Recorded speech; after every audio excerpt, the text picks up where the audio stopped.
बड़ा पावन पवित्र मास, पवित्र पक्ष चल रहा है, जिसे हम श्राद्ध पक्ष भी कहते हैं, पितृपक्ष भी कहते हैं।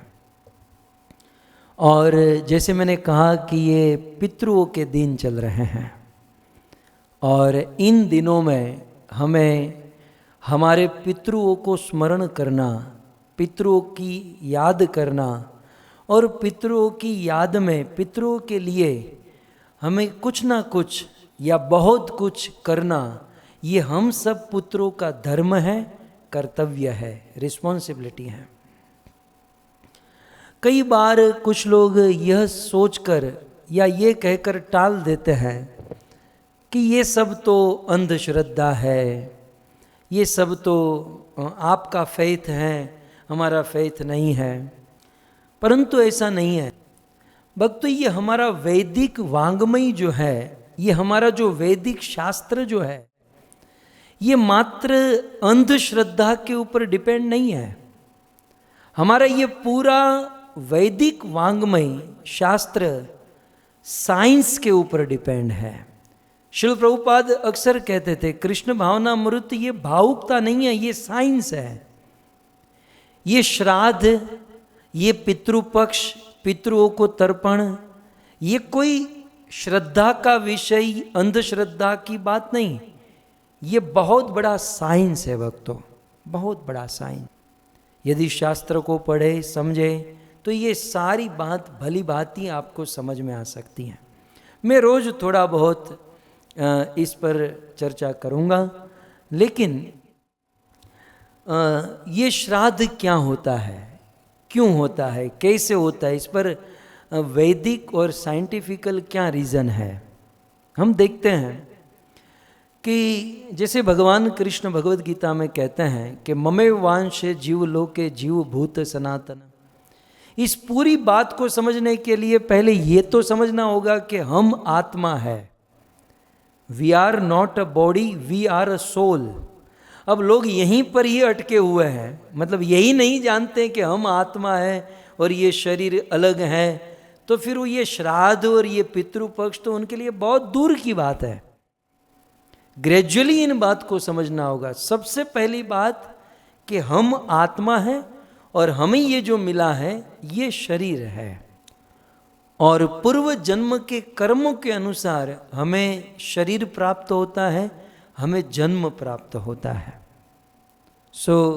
हम सबको किसी न किसी परिवार में, किसी न किसी समाज में, या किसी न किसी माता पिता के पुत्र के रूप में इस आत्मा को इस धरती पर जन्म लेना होता है। यद्यपि आत्मा स्वतंत्र है, परंतु इस आत्मा को जन्म देने के कारण, इस आत्मा के इस शरीर का पालन पोषण करने के कारण एक पुत्र की अपने माता पिता के साथ कनेक्शन हो जाता है, एक संबंध बन जाता है, और इस संबंध के कारण दोनों की एक दूसरे के प्रति रिस्पॉन्सिबिलिटी हो जाती है, कर्तव्य हो जाते हैं। ये बात सत्य है कि आत्मा स्वतंत्र है, अकेली आती है, अकेली जाती है, लेकिन यह आत्मा कुछ समय के लिए जिस जीवों के साथ रहती है उनके साथ कुछ विशेष कनेक्शन हो जाता है, संबंध हो जाता है, कुछ लेन देन का संबंध हो जाता है। अब क्या होता है कि संसार में मनुष्य रहता है, जीता है, और अच्छे बुरे कर्म करता है, और फिर जब मृत्यु का समय आता है, जीव अच्छे बुरे कर्म करता है और फिर उनकी मृत्यु होती है। मृत्यु के समय अब भगवद गीता के अनुसार भगवान कृष्ण कहते हैं कि उनकी 3 गति होती हैं। कृष्ण कहते हैं, ऊर्ध्वम गच्छन्ति सत्वस्था, मध्ये तिष्ठन्ति राजसा, जगन्द गुण वृत्तिस्था, अधो गच्छन्ति तामसा। ये भगवद गीता का श्लोक। गीता में कृष्ण कहते हैं कि यदि उस व्यक्ति ने अपने जीवन में सत्कर्म किए हैं, यदि उस व्यक्ति ने अपने जीवन में पाप नहीं किया है, और यदि पाप किया है तो इसी जीवन में उसने पाप का प्रायश्चित कर लिया है। पाप तो किया ही है, कर ही रहे हैं, लेकिन पाप का प्रायश्चित कर लिया है, और साथ ही साथ भजन भक्ति करके यदि किसी जीव ने मुझसे प्रेम स्थापित कर दिया है तो वह जीव मरने के बाद ऊर्ध्वम गच्छन्ति। कृष्ण अर्जुन से कहते हैं कि वो ऊर्ध्व गच्छन्ति, ऊर्ध्व माने ऊपर के लोकों में, अर्थात वैकुंठ में, गोलोक वृंदावन। और वहाँ भी वेरिएशन है कि भगवान की भक्ति, यदि राम भगवान की भक्ति करता है तो वह ऊपर ऊर्ध्व तो जाता है लेकिन साकेत धाम में जाता है।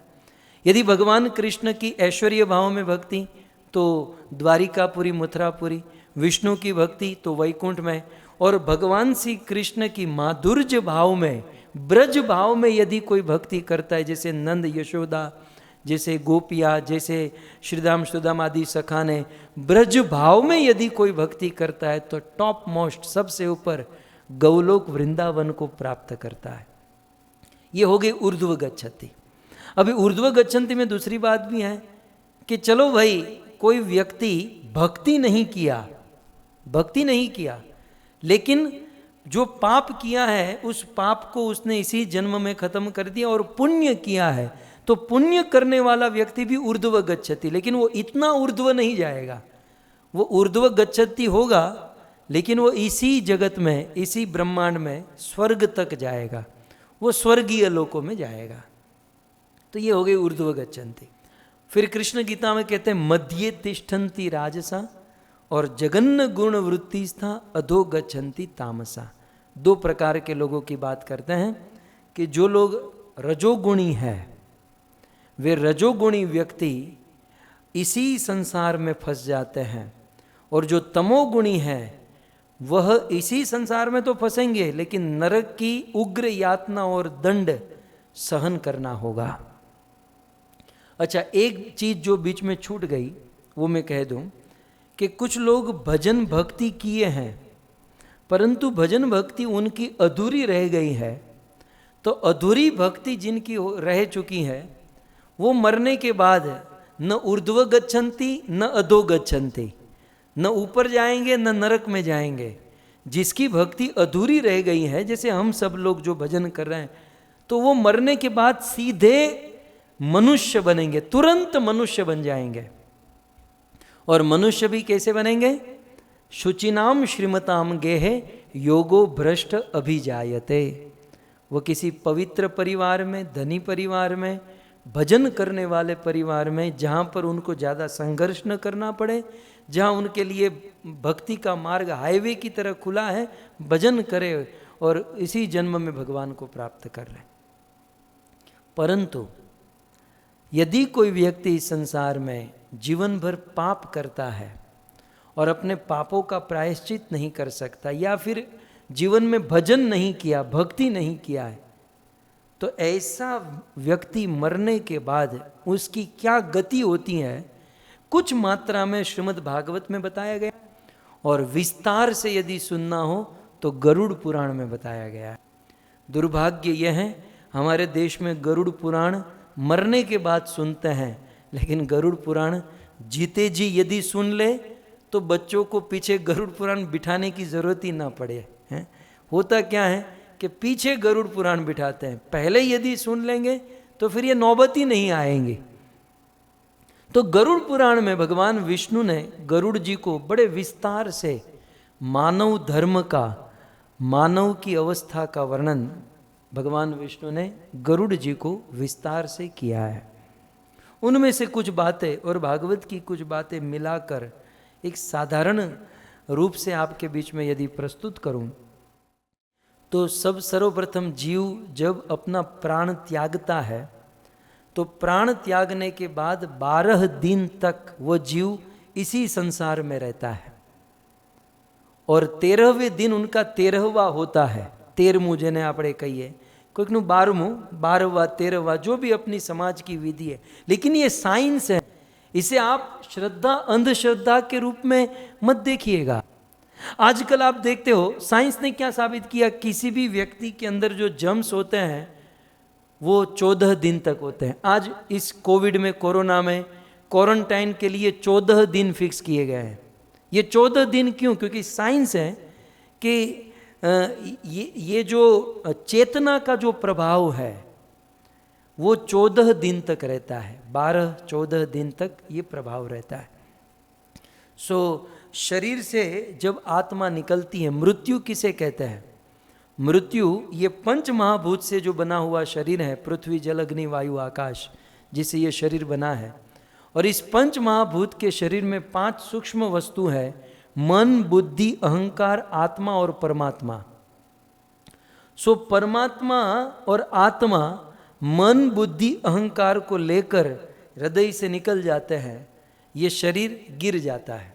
इसी का नाम है मृत्यु।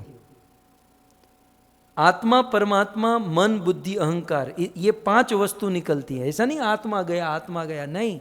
आत्मा के साथ परमात्मा और उसी के साथ साथ मन, बुद्धि, अहंकार। एक बात याद रखिए, शरीर बदलते रहेंगे, मन नहीं बदलेगा। शरीर बदलते रहेंगे, बुद्धि नहीं बदलेगी। शरीर बदलते रहेंगे, अहंकार, मन, बुद्धि, अहंकार तो कंटिन्यू होगा। और इसीलिए जन्म से कुछ लोगों के मन में अच्छे विचार, बुरे विचार, कुछ ऐसी बातें जो इस जीवन में कभी नहीं देखी है। क्यों? क्योंकि मन पुराने जीवन का है, वो अनंत जन्मों से भटकते हुए आया है, इसलिए मन साथ में रहता है। और मन, बुद्धि, अहंकार, आत्मा, परमात्मा निकल जाता, अब उसको निकाला जाता है। जो व्यक्ति अपने जीवन में भजन, भक्ति आदि नहीं करता है, उसे शरीर से निकालने के लिए यमराज के दूत आते हैं। सपास हस्तान 3 दृष्टवा ऊर्ध्व रोमणम वक्रतुंडम आत्मानम नेतुमागतान। यमराज के 3 दूत। 3 दूत ही क्यों? तो ये भी लिखा हुआ है, क्योंकि व्यक्ति अपने जीवन में पाप मनसा, वाचा और कर्मणा, ये 3 रूप से करता है। ये भी लिखा हुआ है कि यमराज के दूत जिसको लेने के लिए आते हैं वही उसको देख सकता है, और कोई उसे नहीं देख सकता। और हमारे देश में कहावत है कि गाय और कुत्ते शायद उनको देख सकते हैं। 100% कन्फर्म नहीं कह सकता, लेकिन ऐसी कहावत बड़े बुजुर्ग कहा करते हैं। सो यमराज के 3 दूत आते हैं और जबरदस्ती उस समय भी वो जीव, कई बार कुछ लोग कहते हैं ना कि वे बूढ़े होने पर वैसे ही अनासक्त हो जाएंगे, डिटैच हो जाएंगे। ऐसा नहीं होता। वो बूढ़ा ठीक से बोल नहीं सकता, खा नहीं सकता, लेकिन फिर भी मरने की इच्छा नहीं होती। वो उस समय भी चाहता है कि मैं जी जाऊं। उस समय जबरदस्ती यमराज के दूत उनको हृदय से बाहर निकालते हैं। उसे बड़ा कष्ट होता है, बड़ा दुख होता है। और वह दुख, वह कष्ट और भयंकर यमराज के दुख को वह देखा है, दूत को देखा है, और उसे देखकर वो डरने के कारण उनकी आंखें फट जाती हैं, शरीर से पसीना निकल जाता है और शरीर में रहा हुआ मल मूत्र भी निकल जाता है।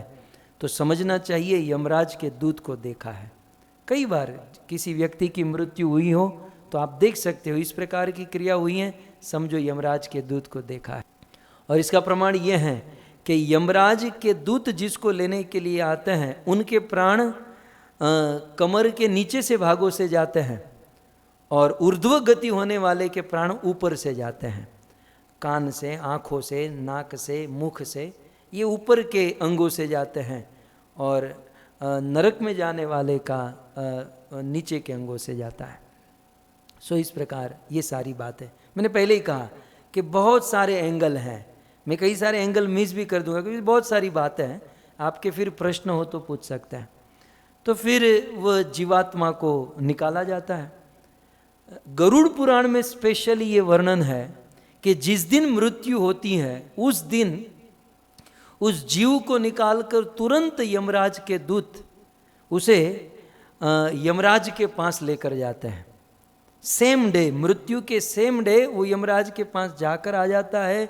वो यमराज के पास वो नरक आदि का दर्शन कर लेता है और वहाँ से फिर से ऐसी व्यवस्था है कि उसे दौड़कर वापस पृथ्वी पर जहाँ उनकी मृत्यु हुई है वहाँ भेजा जाता है। अब इसको 2 तरीके से आप समझ सकते हैं। या तो वो जीव जो मरा हुआ है वो वहाँ जाकर वापस आया है, या फिर यमराज के दूतों ने यहीं पर उनको वो दृश्य दिखा दिया है कि भाई वहाँ क्या होने वाला है, इसलिए वह जीव यहाँ बैठा रहता है। और वह कितने दिन तक? 12 से 14 दिन तक वह जीव जहाँ मरा है वहीं पर रहता है। और फिर हमारे देश में ये साइंस है कि वो जीव शरीर से निकलकर वही आजू बाजू में होता है, 12 से 14 दिन तक, उस 12 से 14 दिन में हम भागवत कथा बोलते हैं। ये अच्छी बात है, लेकिन जीते जी यदि ये भागवत कथा सुने करे तो सबसे अच्छी बात है। लेकिन हम फिर बाद में भागवत कथा, कीर्तन, ये सब कुछ रखते हैं ताकि मरने के बाद भी उनकी चेतना आजू बाजू में है। अब हाँ, ये भी कह दूं कि शरीर त्यागने के बाद जो आत्मा होती है उसे प्रेत कहता है। क्या कहते हैं? प्रेत। अब आप लोग डर मत जाइएगा, प्रेत माने वो भूत वो हॉरर सीन नहीं हो जाता है। प्रेत जस्ट एक नाम है। प्रेत माने बिना शरीर की आत्मा को प्रेत कहते हैं। तो प्रेत, हमारे माता पिता जो भी हैं, हम भी प्रेत बनने वाले हैं, है ना, तो उसे प्रेत कहते हैं। अब क्या है ना, ये हॉलीवुड, बॉलीवुड, ये मीडिया ने इस प्रकार से ये सारी वस्तु को प्रस्तुत किया है कि आज के बच्चे इसे सुनेंगे भी तो डर जाएंगे। लेकिन शरीर छोड़ने के बाद 14 दिन तक जो आत्मा उस घर के आजू बाजू में रहती है उसे प्रेत कहते हैं। और प्रेत माने ऐसी अवस्था जिसके पास शरीर नहीं है। शरीर होता तो वो खा सके, पी सके, कुछ कर सके, लेकिन न वह खा सकता है, न पी सकता है, बिना शरीर के वो रहता है। और बस वो देखता है कि मेरे बच्चे क्या कर रहे हैं, मेरे बेटे क्या कर रहे हैं, क्या सोच रहे हैं, अच्छा हुआ जान छूटी, ये लोग गए, अच्छा हुआ, क्या ये कर रहे हैं, या मेरे विरह में रो रहे हैं, या फिर मेरे लिए कोई सत्कर्म कर रहे हैं, प्रयास मेहनत कर रहे हैं, ये सब कुछ देखते हैं। और ये सब देखने के बाद उस हमारे, अब जो मर गए हैं उस शरीर को प्रेत कहते हैं, लेकिन हमारे तो पूर्वज ही हुए, हमारे तो पितृ ही लगते हैं। तो वो सब कुछ देखते हैं और फिर निर्णय करते हैं कि ये मेरे बेटे अच्छे हैं या बुरे हैं। और फिर 14 दिन के बाद यमराज के दूत आते हैं। 14 दिन जो सत्कर्म किया सो किया, पिंड दान जब होता है तब यमराज के दूत आते हैं और इसे यहाँ से लेकर जाते हैं। श्रीमद् भागवत में शुकदेव जी कहते हैं, गरुड़ पुराण में भगवान विष्णु कहते हैं, उस जीव को यहाँ से 99,000 योजन दूर पृथ्वी के नीचे, ऊपर तो वो कभी जाएगा नहीं, वो नीचे जाएगा, पृथ्वी के नीचे साउथ में, पृथ्वी से दक्षिणी भाग में गर्भोदक सागर के ऊपर और पृथ्वी के नीचे एक पितृलोक है, उसे पितृलोक में लेकर जाता है। तो ये जो प्रेत है माने हमारे पूर्वज, हमारे माता पिता, हमारे प्रेत जिसका निधन हो चुका है, वो मरने के बाद 14 दिन के बाद पितृलोक में जाएंगे। आगे की बात फिर मैं आपको सुनाऊंगा बाद में। लेकिन पितृलोक क्या है? पितृलोक एक वेटिंग एरिया है। किस लिए वेटिंग एरिया है? पितृलोक के बाद वहाँ पर वेटिंग करके उसे यमराज की ऑफिस में जाना होता है, यमराज के दरबार में। वो जो यमराज के दरबार, जो यमराज की ऑफिस है, वो एक कोर्ट की तरह है। आजकल अदालत होती है ना, कोर्ट, वहाँ यमराज जी होते हैं, चित्रगुप्त होते हैं। और फिर 1 बाय 1 पितृ को, 1 बाय 1 जो पितृलोक में बैठे हैं, मतलब रैंडमली 1 बाय 1 उनका जो चांस आता है, यमराज जी के कोर्ट में खड़ा किया जाता है। फिर यमराज जी, चित्रगुप्त, हमारे पास कोई हिसाब नहीं होता, लेकिन यमराज जी के पास सारा हिसाब होता है कि इसने इतनी मुर्गी पकाकर खाई है, 16,108 अंडे खाए हैं, इसने 500 लीटर चाय पी है, इसने 250 लीटर शराब पी है। सारा एक्यूरेट हिसाब यमराज जी के पास सब कुछ होता है। और यमराज जी उनके सारे पाप को, उनके कर्मों को देखकर फिर वो दंड निश्चित करते हैं, फिर उसको नरक में भेजते हैं। ये अलग कथा है। लेकिन अभी हम लोग कहाँ अटके हुए हैं? उस पितृलोक में। पितृलोक में ऐसा स्थान, ऐसा लोक है, उस पितृलोक के देवता है। उस पितृलोक के जो देवता, उसका नाम है अयरमा। पितृलोक के देवता है, उसका नाम है अयरमा। तो अयरमा देवता हमारे पूर्वज, हमारे पितृओं को पितृलोक में बिठाता है। अब यहाँ पर एक प्रश्न होगा कि हमारे पितृओं को कितने समय तक बिठाते हैं? देखिए, वो समय कोई नहीं जानता। वो वेटिंग एरिया 5 साल, 50 साल, 500 साल, 5,000 साल, वो कितने साल तक वहाँ बैठे उसका कोई ये नहीं है। इसलिए हमें तो ये पकड़ कर चलना है कि हम जब जाएंगे तो हमारे पितृ उसी वेटिंग एरिया में हमको दिखाई देंगे, हम मिलेंगे, क्योंकि अब इसमें हम लोग इसका प्रमाण में जाएंगे। इसके प्रमाण में यदि हम जाएंगे तो याद करो रामायण, जब अंगद जी रावण को मिलने के लिए गए, प्रसंग आप सब याद कीजिए, ये फिलोसॉफी को होल्ड कीजिए और इतिहास में चलता है। रामायण में भगवान रामचंद्र ने सेना बनाई और समुद्र पर सेतु बांधकर लंका में पहुंचे, एक रात विश्राम किया और दूसरे दिन सुबह भगवान रामचंद्र ने सोचा कि अभी भी युद्ध यदि टल जाए तो अच्छा है। और मीटिंग में राम ने प्रस्ताव रखा कि अभी भी युद्ध टल जाए और रावण सीता को सौंप दे तो हम चुपचाप वापस चले जाएंगे। तो बोले यह मैसेज, ये बात रावण को बताएगा कौन? तब उस सभा में लोगों ने कहा कि अंगद जी को भेजते हैं, बाली पुत्र अंगद को भेजते हैं। तो अंगद जी तैयार हुए और अंगद जी जब गए लंका में प्रवेश किए तो अंगद जी ने देखा कि अंगद जी को देखकर सब लोग साइड में, सब लोग हाईवे की तरह अंगद जी को रास्ता बनाकर दे रहे हैं और अंगद सीधे रावण के पास। कारण क्या था? लंका वासियों ने सोचा कि इसके पहले एक वानर आया था, सेम टू सेम लगभग ऐसा ही था, और उसकी हड़फेट में हम लोग आ गए। मतलब उस हनुमान जी आए थे ना, बोले उस हनुमान जी को थोड़ा सा हमने हमारे घर से राशन पानी ला कर दिया था उनकी पूंछ जलाने के लिए, और हनुमान जी ने हमारे घर को ऐसा जला दिया कि हमको 3-4 साल का रिन्यूएशन कराना पड़ा, और अभी अभी हमारा घर रिन्यूएट हो चुका है और अब ये दूसरा आया है। यदि इसका कुछ करेंगे तो हमारा घर फिर से तोड़ देगा, जला देगा, तो जीवन भर घर के रिन्यूएशन में ही निकल जाएगा। घर में रहीने घरનો आनंद लेवो कि आ घर ने रिन्यूएशन ज करावू। तो अब हम इसके चक्कर में नहीं फंसेंगे, सब साइड में हो जाओ। इसलिए अंगद सीधे रावण के पास, प्रसंग बहुत लंबा है, लेकिन रावण ने पूछा कि तुम कौन?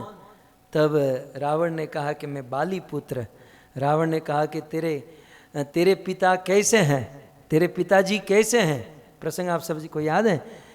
तो अंगद जी ने कहा कि मेरे पिताजी कैसे हैं रावण, कुछ दिन के बाद तेरा ही बेटा उनके साथ होने वाला है, तो रूबरू ही उनको पूछ लेना कि मेरे पिताजी कैसे हैं।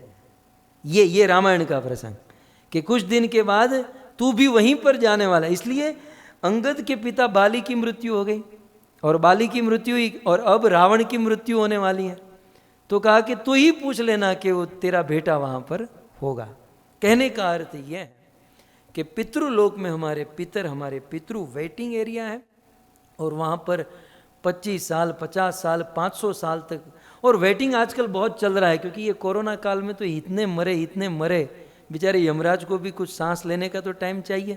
अब कितने का, अब एक दिन में कितने का हिसाब किताब जोड़ेंगे, इसलिए वेटिंग एरिया बढ़ गया है वहाँ पर। आजकल वहाँ बिजी चल रहा है, तो वेटिंग एरिया बड़ा है, उसमें बड़ा टाइम लगता है।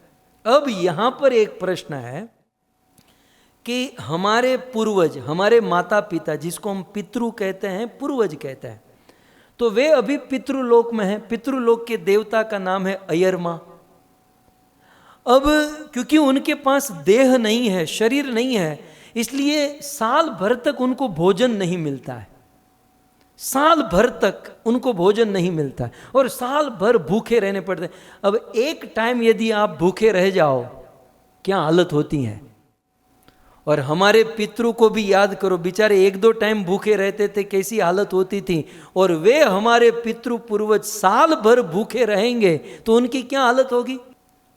तब भगवान की ये व्यवस्था, भगवान के द्वारा, ये एक साइंस है भक्तों, ये भगवान की व्यवस्था है कि यदि पितृलोक में जितने भी पितृगण हैं, उनके पुत्र पौत्र पुत्री, उनके कनेक्शन में जो व्यक्ति है, वो कनेक्टेड व्यक्ति, उस पितृ का कोई पुत्र हो पौत्र हो, उनके कनेक्शन का कोई व्यक्ति श्राद्ध पक्ष में, मतलब जिस तिथि में उनका निधन हुआ है, किसी के पितृ के निधन द्वितीया को हुआ, तृतीया को हुआ, चतुर्थी को हुआ, पूर्णिमा को, अमावस्या को, जिस तिथि में उनका निधन, साल में कहीं कभी भी जिस तिथि में उनका निधन हुआ है, ये पितृ पक्ष के दौरान, ये 15 दिन के दौरान, उसी तिथि में यदि उनका पुत्र पौत्र श्राद्ध करता है, भोजन भेजता है, श्राद्ध करता है, भोजन खिलाता है, तो वह श्राद्ध पितृलोक में अयरमा देवता को मिलता है और अयरमा देवता व श्राद्ध व भोजन साल भर तक उस पितृओं को खिलाते हैं। तो हमारे पितृलोक में जो है उनको साल भर का भोजन यदि हमको देना है तो उनके लिए साल में एक ही दिन है और वह दिन है श्राद्ध पक्ष, पितृपक्ष। और श्राद्ध पक्ष पितृपक्ष में भी जिस तिथि में हमारे पितृ का निधन हुआ, मृत्यु हुई, उसी तिथि के दिन हम श्राद्ध करते हैं, तो साल भर की व्यवस्था वहां पर मिलती है। अब आजकल के बच्चे इस पर विश्वास नहीं करते हैं। आजकल के बच्चे आधुनिक टेक्नोलॉजी पर विश्वास कर लेते हैं। जैसे अभी मैं यहाँ पर बैठा हूँ, ये मेरी बातें, मेरा फिगर, मेरा सिग्नल आपको यूके में दिखाई दे रहा है, कनाडा में दिखाई दे रहा है, अमेरिका में, इंडिया में, पूरी दुनिया में दिखाई दे रहा है। मैं तो कुछ यहाँ से डाल नहीं रहा हूँ, कोई वायर का कनेक्शन नहीं है। कुछ समय पहले हम किसी को ईमेल किए, ईमेल में कुछ भेजे या कुछ वीडियो भेजे, इतनी सारी वीडियो में बातें, इतनी सारी वस्तुएं, बीच में तो कोई कनेक्शन नहीं, हवा है, केवल सिग्नल है।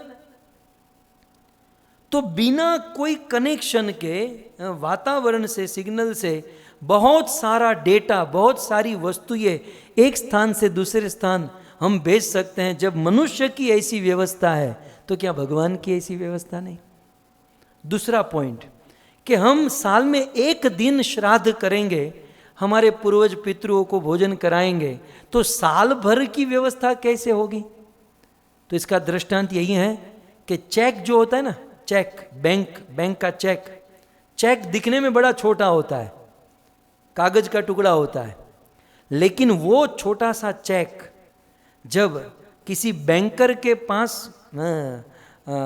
ट्रांसफर होता है तो उससे जो पैसे मिलते हैं उससे जीवन भर आप अपनी व्यवस्था चला सकते हो या साल भर की व्यवस्था चला सकते हो।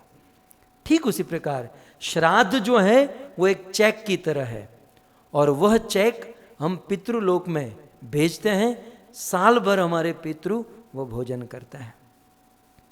अब यहाँ से वो श्राद्ध करने की तिथि समझ में आ गई, ये पितृपक्ष, ये श्राद्ध पक्ष 15 दिन। लेकिन यहाँ से वो भोजन वहाँ कैसे जाएगा? तो पितृलोक के देवता जिसका नाम है अयरमा, अयरमा का वाहन है कौवा। अयरमा जिसके ऊपर सवार होते हैं, तो अयरमा का वाहन है कौवा। तो अयरमा देवता उस श्राद्ध को लेने के लिए कौवे को भेजते हैं। तो ये कौवे जो हैं उस अयरमा देवता के वाहन के प्रतीक हैं। हम कौवे को भोजन कराते हैं, वो पितरों को मिलता है, इसलिए कौवे को श्राद्ध कराया जाता है। हमारे भारतवर्ष की संस्कृति की बहुत मजाक की जाती है। मैं नाम नहीं लूँगा, किसी यवन या किसी पाश्चात्य किसी अन्य संस्कृति के धर्म की ऐसी मजाक करो तो कोई सहन नहीं करेगा, लेकिन हमारे भारतीय सनातन धर्मियों के हृदय में खून नहीं पानी बहता है। ऐसी सुंदर फिलोसॉफी, ऐसे वेद और ऐसे साइंस की भी लोग मजाक करते हैं, ये सहनीय नहीं है। लेकिन खैर क्या करें, कलयुग है। खैर मैं ये कह रहा हूँ कि कौवा ये अयरमा देवता का प्रतीक है, वाहन है। सो कौवे को दूसरा ऑप्शन है गौ माता को हम भोजन कराएं, वो पितरों को प्राप्त होता है। और तीसरा ब्राह्मणों को भोजन कराए, वैष्णव को, वो पितरों को प्राप्त होता है। अब इसमें हरिदास ठाकुर आगे आने वाले दिनों में मैं कथा सुनाऊंगा किस प्रकार से ये तीनों, लेकिन मोटा मोटी ये समझ लीजिए कि वह पितरों को प्राप्त होता है। तो अब प्रश्न ये होगा कि यदि हम इस पर विश्वास नहीं करेंगे तो दुख की बात है कि ये पूरा पाश्चात्य देश, मैं तो अमेरिका आया तब मुझे तो कई साल पहले पता भी नहीं चला, लेकिन हैलोवीन के ऊपर सब लोग विश्वास करते हैं, भूत बनकर सब एक दूसरे के घर जाता है, लेकिन पितृपक्ष और श्राद्ध पक्ष के ऊपर कोई विश्वास नहीं करेगा। भक्तों, सारे धर्म की संस्कृति में ये हैं, लेकिन इसका रिसर्च और इस साइंस को लोगों ने समझने का प्रयास नहीं किया। हमारे सनातन धर्मी ऋषि मुनियों ने सटीक रूप से हमारे बीच में इस साइंस को बताया और इसे हमें जीवन में उतारना चाहिए। सो भक्तों, कहने का अर्थ यह है कि उन पितरों को भोजन हमें कराना चाहिए। अब प्रश्न यह है कि यदि हम श्राद्ध नहीं करेंगे तो पितृ भूखे रहेंगे हैं? और जीते जी जीवित आपके पितृ जब भूखे होते थे और आपको कितनी गाली देते थे, कितना डांटते थे, जीते जी पितृ एक दिन यदि भूखे रहे और उनको जो क्रोध होता था, उसी पितृओं को आप साल भर भूखे रखोगे तो आपके ऊपर फूल नहीं बरसाएंगे, क्रोध बरसाएंगे, वो क्रोधित हो जाएंगे। अब भूखा आदमी क्या नहीं करता, किस पर क्रोध नहीं करता। इसलिए આપણા ગુજરાતીમાં ભરતભાઈ એવું કે પિતૃઓ નડે છે, હે ને, પિતૃઓ નડે છે, બિચારે એને નડવું ન હોય, પણ તમે વર્ષ સુધી ખાવાનું જ ન આપો તો બિચારે ન નડવું હોય તો એ નડે નહીં। इसलिए उन पितरों को प्रसन्न करने के साल भर के भोजन की व्यवस्था करने के लिए हमें उनको श्राद्ध करना चाहिए, भोजन कराना चाहिए। और जब हम यहाँ पर श्राद्ध करते हैं, भोजन कराते हैं, तो पितरों को ये सारा फल वो प्राप्त हो जाता है। तो ये है शास्त्र की सटीक व्यवस्था। और यदि हम श्राद्ध चूक गए, श्राद्ध नहीं कराए, तो पितृ बहुत दुखी होते। बोले पितृ माता पिता बच्चों का कभी बुरा नहीं सोचते, कभी बुरा नहीं सोचते, लेकिन साल भर बंदे को भोजन न मिले और उनका हृदय इतना दुखी हो। जिस पितरों ने हमको जन्म दिया, जिस माँ बाप ने हमारा भरण पोषण किया, पालन किया, जिसने हमको पढ़ाया लिखाया बड़ा किया, किस आशा से कि ये हमारी गति को सुधारेगा। इसलिए हमारे देश में जो संतान होते हैं ना, उसे पुत्र कहते हैं। पुत्र क्यों? कि पू नामक नरक से जो तार देता है, पितृलोक से जो तार देता है, उसे पुत्र कहते हैं। बाकी तो सन है, ये सन कोई सटीक नाम नहीं है। पुत्र वो है जो श्राद्ध करता है, जो पितृ पक्ष को मानता है। बाकी अपने आप को पुत्र कहने का अधिकार नहीं है। और जिसके पितृ, अब मुझे तो, मैं कभी कभी इमेजिन करता हूँ कि इस श्राद्ध पक्ष में कुछ लोग श्राद्ध करते, कुछ लोग नहीं करते हैं। तो जो श्राद्ध करते होंगे उनके पितरों को तो बहुत अच्छा भोजन मिलता होगा, और बाजू में कोई पितृ बैठा होगा, उसके बेटे ने श्राद्ध नहीं किया तो कितना ऐसे देखता होगा। नहीं, हम लोग स्कूल में जाते थे, कोई बच्चा डिब्बा खाता है, हमारे पास डिब्बा नहीं, तो हम कैसे देखते हैं कि वो कितना अच्छा खा रहा है, हमारे पास कुछ नहीं है, हैं? तो આપણા પિતૃનું જો આપણે શ્રાદ્ધ ન કરીએ તો નિમાણા થઈને બેસે કે અરે રે રે રે, મેં મોટા કર્યા, મેં જન્મ આપ્યો, મને આ લોકોએ આ પિતૃ, वो राह देख कर बैठते हैं पितृपक्ष कि अब भेजेगा, अब भेजेगा। मैं तो कहता हूँ कि हमें हमारे पितरों का श्राद्ध ऐसा जोर शोर से करना चाहिए कि वो भी खाए और पितृलोक में और 2-5 जो श्राद्ध नहीं हुए ना उसको भी खिलाए। पितृलोक में भी हमारे पिता, हमारे पितृ फीस्ट करे, वो खुद भी आनंद करे, दूसरों को भी आनंद कराए। यदि ऐसा करना है, हमारे पितरों को प्रसन्न करना है और पितृ भी पितृलोक में फेस्टिवल करे, तो श्राद्ध ये करना ही चाहिए, ये तो करना है। लेकिन उसके साथ क्या करना चाहिए, ये बात कल इसको विस्तार से हम आपको बताएंगे। हरे कृष्णा, धन्यवाद। ग्रंथराज श्रीमद् भागवतम महापुराण की शिल प्रभुपाद की जय। जय श्री राधे, जय जय श्री राधे, जय जय श्री राधे श्याम।